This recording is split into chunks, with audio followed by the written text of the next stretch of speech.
we've been doing movie nights for years. a Gen Xer and A Gen Z. Random weird moments that the two of us have experienced, and there are a lot of those. And he crashes them. As you do. It's like, I'm just sitting there and I'm like, where did this come from? Why are we singing? I mean, you're not going to learn anything about the movies listening to us talk. This is the Argo City podcast. Film, conventions, and fan life with Maddie and Matthew. Okay, so tonight it was the movie wheel of boom. Yeah, so it's technically your movie wheel, but this was actually more of one of my movies. In fact, this was not really what we were like. No, this wasn't on the radar. So, I had put like the new 28 Years Later on my playlist for the trailers and stuff for this week. And, like, apparently there was a movie before it. So we started talking about it, and I was like, oh, okay, I'll stick it on my wheel. When we finish the trailers, we spin the wheel. Boom, that's the movie we get. So, funny coincidence. Tonight is 28 Days Later.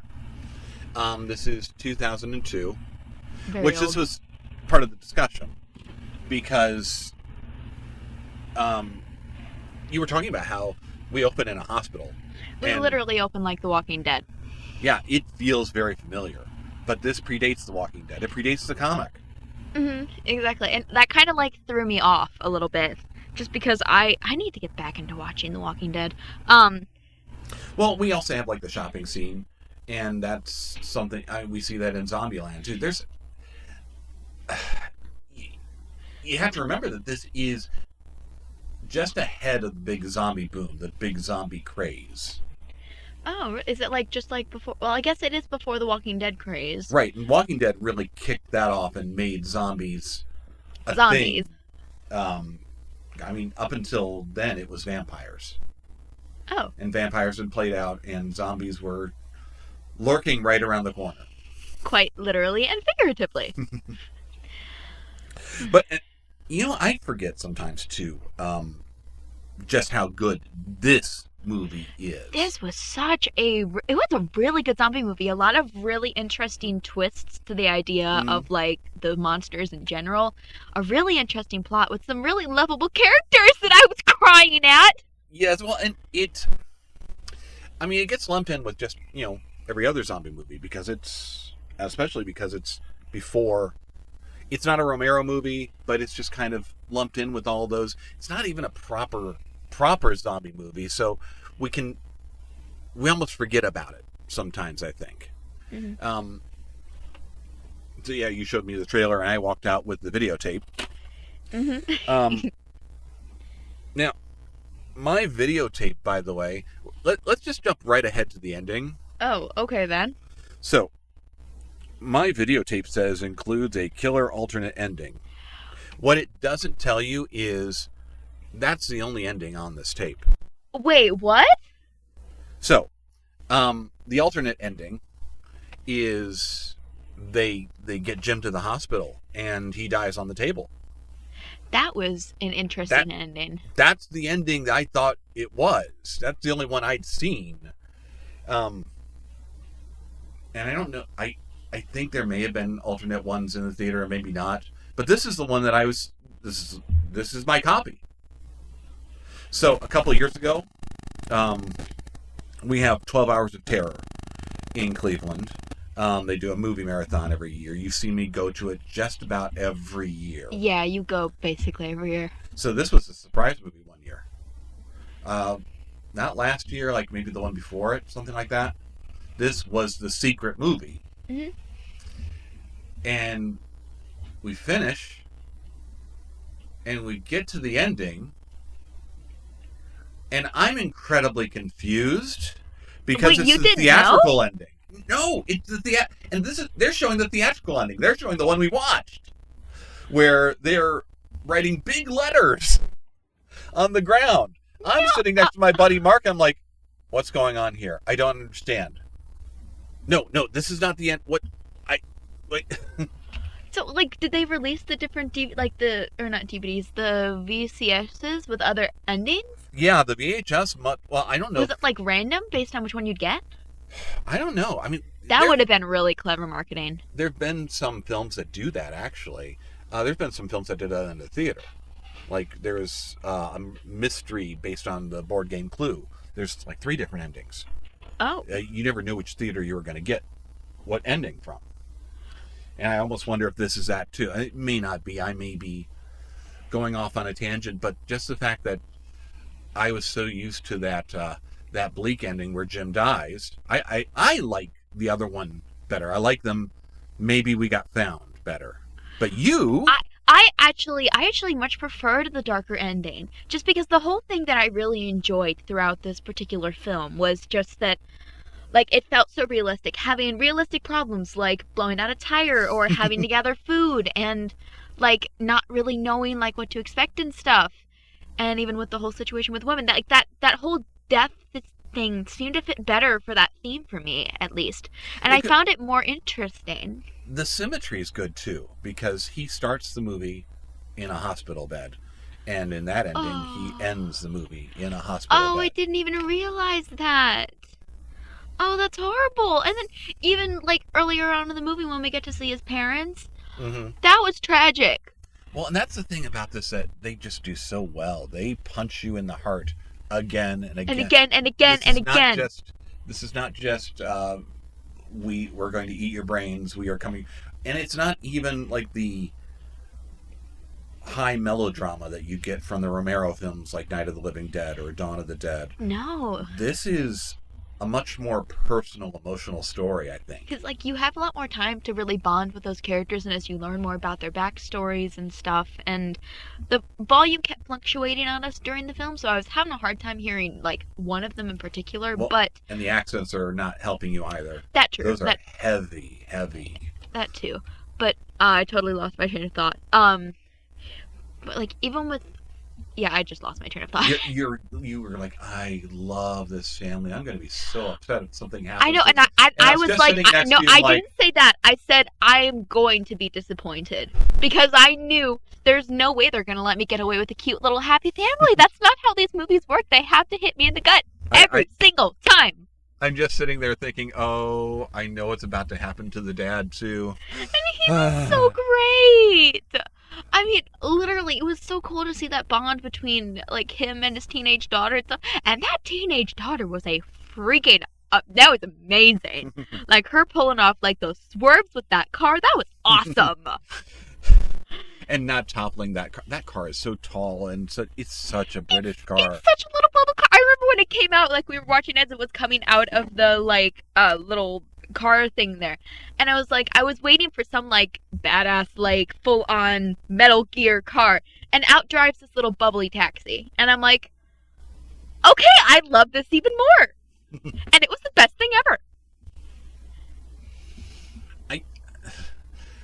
It is one of those things where, like, okay, I know what's going to happen to the dad. I feel like, you know, back when we watched Pet Sematary. Oh, it's been a while since that. Your first reaction's like, oh, look at the kitty. I love him so much. And I'm just sitting there thinking, oh, No! I can't tell her. Oh, that's horrible. It's been so long since we watched that. I don't even remember it. Oh, man, I don't even remember that. But I mean, like, in general, I've always been a pretty big fan of zombies. It's always just kind of been like that one thing going. I was reading the Marvel Zombies for a really long time.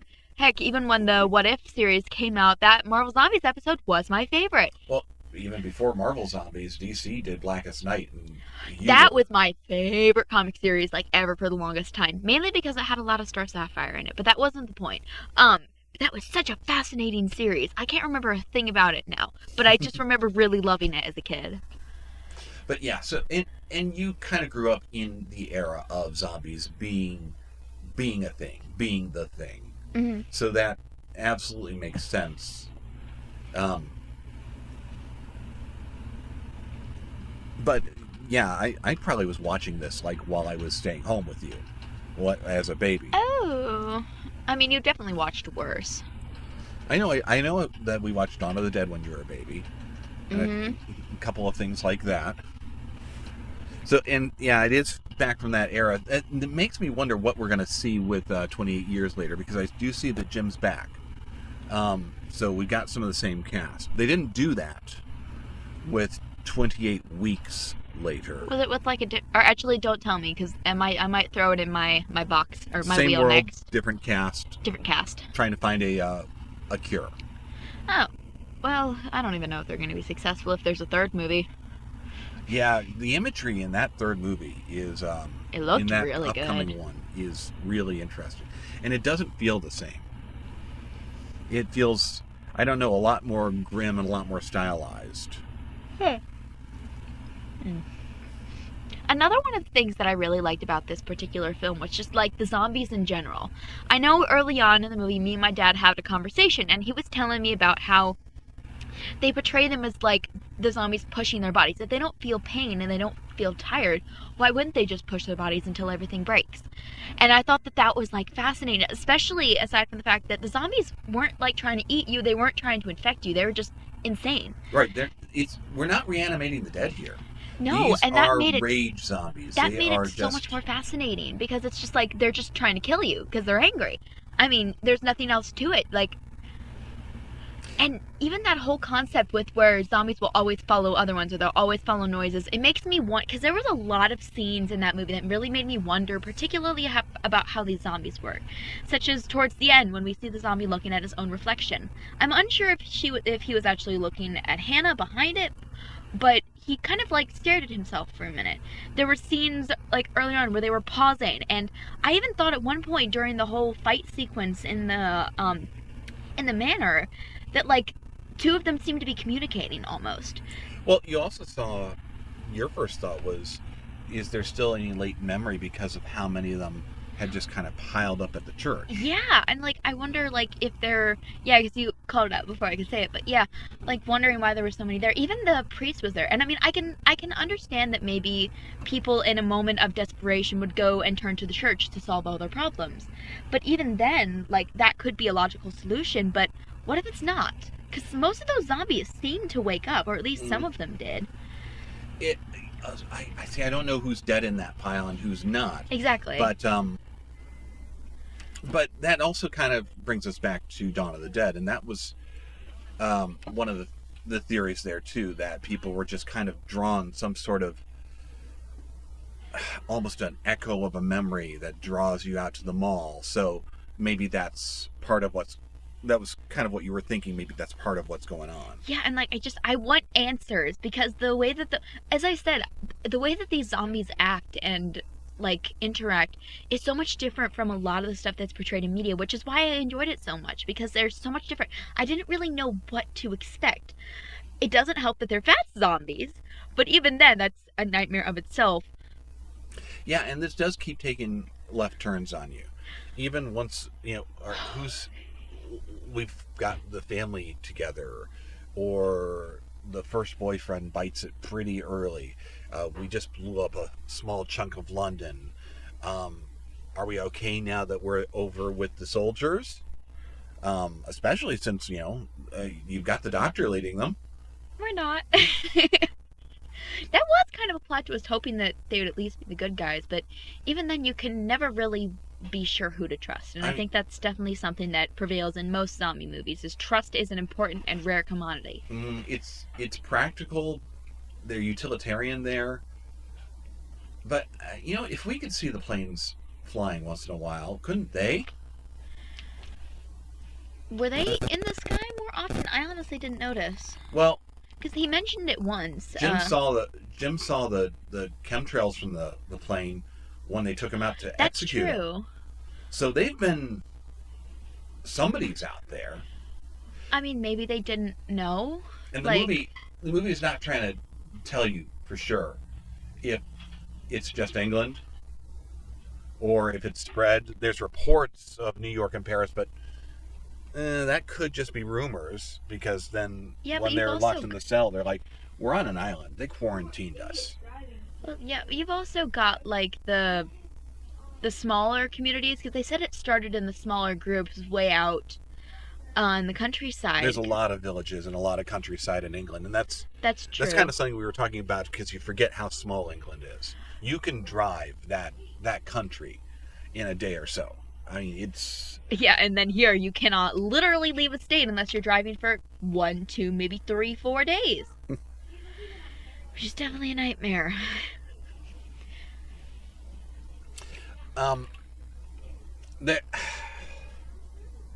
Then there was one thing too when things are starting to get a little bit uncomfortable. Yeah. I appreciate though they took it right up to the edge of those poor women getting assaulted, and they didn't go there. They stopped it right beforehand. But they took us straight up to the edge of that, and they didn't lose any of the impact because they still went there, but didn't have to go all the way. Yeah, and I mean, like, I get that that's, like, a real thing that could happen in that kind of society, but even then, I hate it when movies do that. I've had, like, even, like, personally, I watch a lot of anime, and one of the things that I hate the most is, like, a lot of fan service. So I'm constantly skipping over that stuff. And a lot of times it draws me completely away from these kind of series. Well, some of the fan service and the shipping really can ruin some of that stuff. Yeah, and I mean, don't get me wrong, those ladies looked fabulous in those red outfits. I mean, like, the pantsuit and that beautiful dress. And that even just brings me into another thing I wanted to talk about with, I forget her name, the black lady. That's Selena. Selena, with her pharmaceutical stuff and with her knowledge of that coming into play multiple times. They didn't just, like, write it off as a one-hand thing. Mm-hmm. She was using it to help get medication. In both of the alternate endings, she used it to try and save the man's life. And even when it came to that scene in particular, using the pills to make you kind of not to make quite you there. Cloudy and hazy and not care, yeah. Well, it's even her... the reason that they're carrying around pop and candy and stuff, and I almost think there was a scene deleted here. There's one moment where Jim's talking about how his head's aching, he's dragging. She's like, that's because you're crashing, because you've eaten nothing but sugar. Yeah, we didn't actually see him eat anything, though. Right, and then she says, but the problem is we don't have any real food to give you, so we just have to load you up with more sugar. I mean... And this is why she's like, if I never see another candy bar... Again, I will live happily. Once they're in I love the supermarket scene.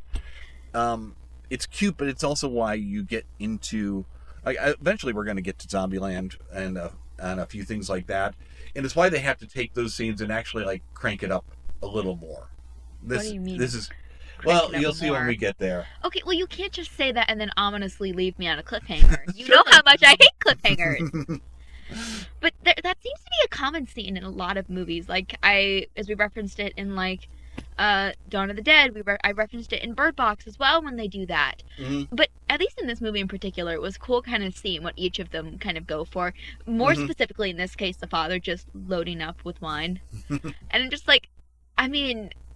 You know what? You do you, my dude. Did you notice, so when the army captain invites Jim back for a drink, that's the wine they're drinking. I didn't notice that. It's that green box, and it's just like, and another one of those little touches. Oh, that's such a screwy move.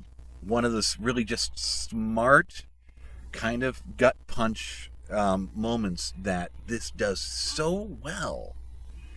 I don't like that. I keep coming back to it'd be so easy to just write this off as just another zombie movie, especially just another horror movie. But there's a lot more in there if you're willing to go in and look. One. And like as I've said, this is one of my favorite. I think this is probably one of my favorite zombie movies that I've seen.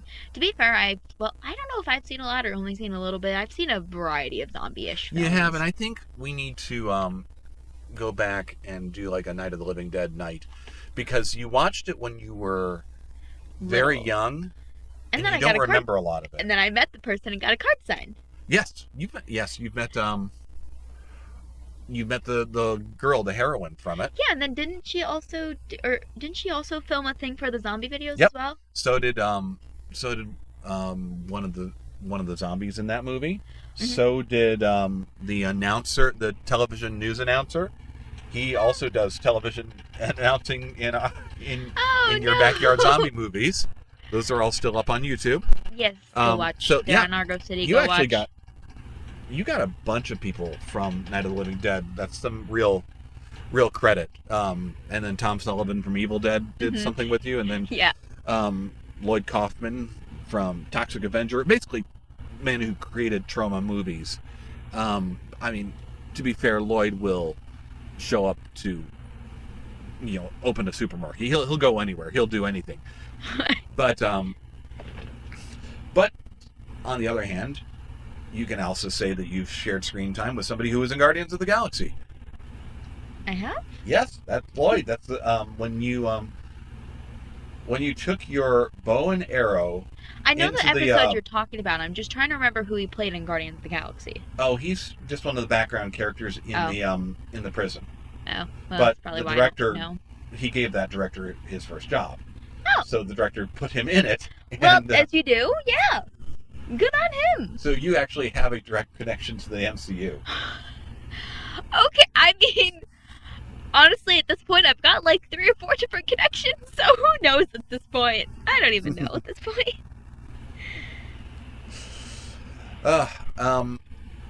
Any other thoughts though on this?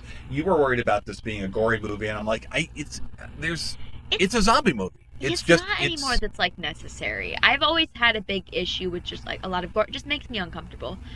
But which is kind of like I prefer thriller movies and stuff over that. And this one very much was a thriller movie. There were like points where I was sitting in my seat. The specific one that comes to mind is the carjack scene where we're trying to replace the tire, and I am like sitting there like gripping my hoodie, and I'm like, oh my god, are we gonna get out of this? Is somebody gonna get left behind? Why is nobody in the car? Why is he hanging outside of the car? Get in the car!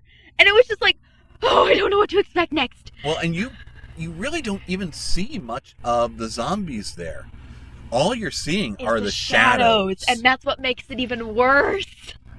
Like, if there was an actual threat there, it would be like, okay, yeah, let's get moving. But it's just like, it's the ominous waiting for them to come on screen. It's just like, I don't like it. And that was one thing that I did really like about this, is that it always kind of kept you on your toes. Mm. I know we talked about that earlier, but as somebody who has a short attention span like myself, and especially after I'm really tired after a long day of school, but it's just like that constantly kept me involved in it, and that was just fascinating, because it's hard to find movies that do that these days. Well, but it's not even that it's fast-paced. You have long stretches of nothing. You were talking about some of those road trip moments. Yeah, there were, like, what was up with that one scene where they were literally just panning for, like, a good 5-6 seconds? I don't even know what was up with that. That was weird. A lot of it, I think, is just to show how empty everything is. Yeah, There are no people anywhere. Everything is just empty. And that's... But you get away from the city, and there's sounds again, and there's sun again. And it was just literally, like, as we're driving, I'm just like, this is like a dreamscape. Like, something from, The Back Rooms. Like, we're literally just, I'm imagining just, like, I don't know, a sitcom music playing, like, da-da-da-da-da-da-da, as we're just slowly driving along. Or even just that one song from the Muppets, moving right along. Da-da-da-da-da-da-da. That would have been hilarious if they played that. But no, I think that's all I've really got on my mind, at least. Okay. So we're gonna swing back to my box next week. My box actually seems to have less horror in it than yours does, but I guess most of mine have been horror lately. But we'll okay. Well, we'll just talk to you next time, and we'll see what we pull next week. Bye. Moving